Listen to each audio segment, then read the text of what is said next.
Alright, Hive Fleet Kilrathis, 1,850 points of it anyway. It's finally complete. Making this video just to kind of show my progress. I haven't touched my channel in years. Been busy with real life and the hobby and everything else. And when I started my channel, I said that I was going to do and produce. I never did. And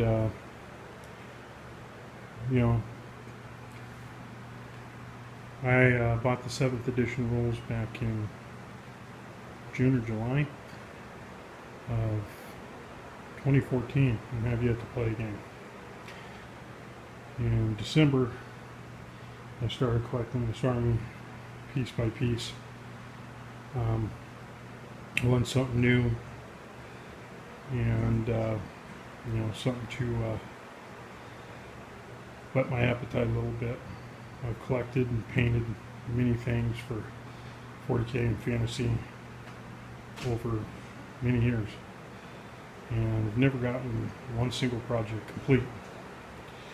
And when I started this army, I said, hey, you know what, it's time I see something through start to finish. I'm going to add more to it, but I originally was put this list together because I was going to do an ITC 1850 with the models I had. I'm not really a competitive player, never played in a tournament. I like narrative, story-driven type play. And, I read the books. I'm interested in the lore. So, anyway, I'm going to try and be a little more active on my channel, participate in the community. And this week I'm going to go to my local store and see if I can get in a game. So, start off with, we have 40 gaunts here. Granted, I'm only taking 30 on the list. The other 10 are going to be for the Turvagon. It'll also be a troop choice with the gaunts. Yes, I know, I should be able to spawn more. That only gives me 10 left over. I plan on adding some more to this horde this week. I got 2 Carnifexes.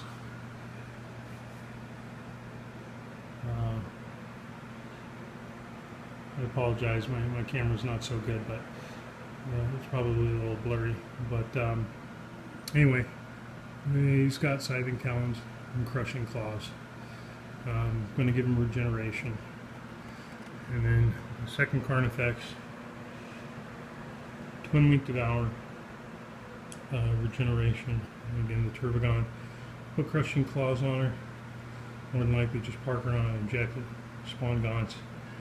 But she can be a vehicle grubber if need be. We'll see. I think Crushing Claws look cool too. And of course, Flying Hive Tyrant, Twin Link Devours.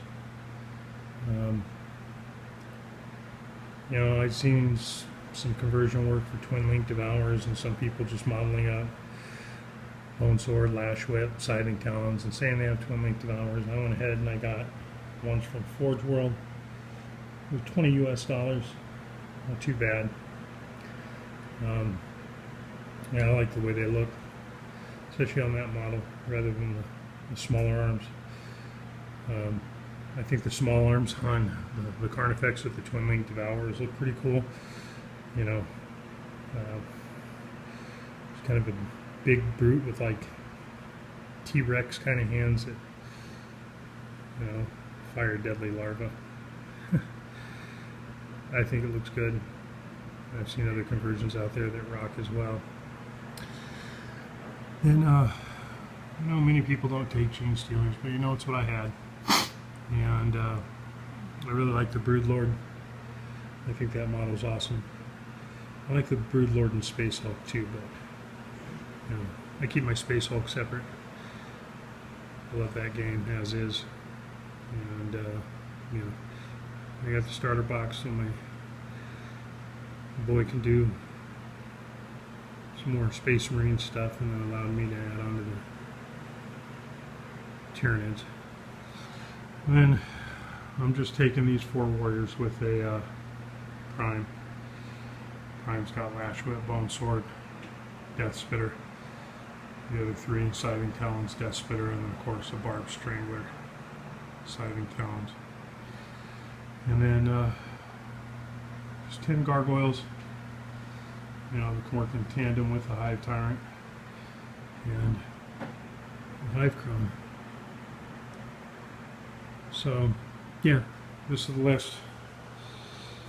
I'll be adding on to it now that the overwhelming part of it's done. I did buy, you know, a lot of it at once by getting the Swarm and, you know, the starter box and, you know, some warrior box sets, and of course a Turvodon, Hive Chrome, and Hive Tyrant. But this is what I put together. Let me know what you guys think. Either way, you know, it's not optimal for any kind of competitive play, but I just want to get some games in. You know, you can see this is kind of me returning to the hobby. Anyway, thanks for watching. Take care.